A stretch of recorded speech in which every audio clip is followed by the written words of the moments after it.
Have you ever noticed that some of the nicest girls you know are also the most exhausted? Not the kind girls, not the generous girls. I mean the girls who are committed to being liked. The girls who smile when they're uncomfortable. The girls who say yes before they've even checked in with themselves. The girls who apologize for things that don't require an apology.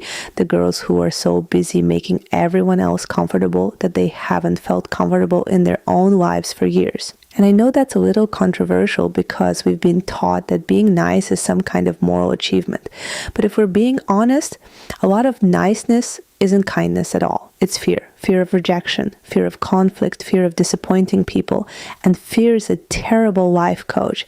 I remember a period in my life where I genuinely thought I was this incredibly selfless person.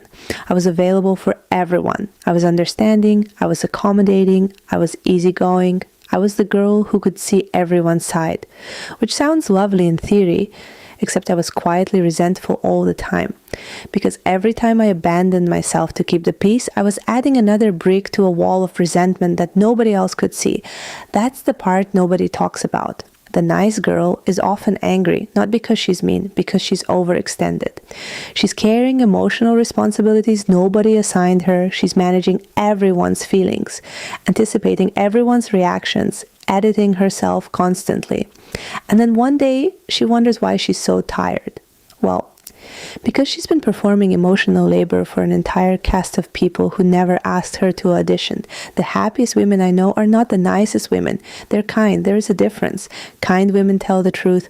Nice women tell people what they want to hear. Kind women set boundaries. Nice women hope people magically realize where the boundaries should have been. Kind women can tolerate being misunderstood. Nice women spend hours trying to control other people's perceptions. One of those paths leads to freedom. The other leads to anxiety. And here's something that completely changed the way I see this. When you're obsessed with being liked, you're actually making every interaction about yourself. I know, nobody likes hearing that. But think about it. You're not asking, what do I genuinely think? You're asking, how will they react? You're not asking, what do I want? This is a hard one. You're asking, will they still approve of me? Your attention is trapped inside a constant evaluation of how you're being perceived. That isn't generosity, that's self-consciousness. And I say that with so much love because I used to live there. The most attractive version of a woman is not the version that everyone approves of. It's the version that's deeply rooted in herself. The woman who can say no without writing a 10-page explanation. The woman who doesn't volunteer for emotional jobs she never applied for. The woman who trusts that disappointing someone is not the same thing as harming them. That woman sleeps better, she breathes easier, she laughs more, because she's no longer trying to hold together an image, she's just living. And the funny thing is, people often respect her more. Not everyone, but that's kind of the point. The nice girl wants universal approval. The grounded girl understands that universal approval is impossible. If somebody thinks you're amazing, somebody else will think you're too much. If somebody thinks you're generous, somebody else will think you're selfish. If somebody thinks you're confident, somebody else will think you're arrogant.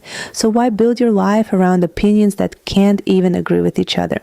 I would rather be deeply loved by the right people than lightly approved of by everyone. Every single time. The older I get, the more I realize that peace doesn't come from being agreeable.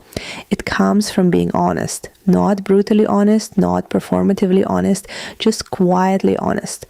Honest about what you want. Honest about what you don't want. Honest about what drains you. Honest about what lights you up. Because the moment you stop auditioning for acceptance, something beautiful happens. You finally get to meet yourself. And she is so much more interesting than the character you've been performing. Trust me on that one. Love you no matter what.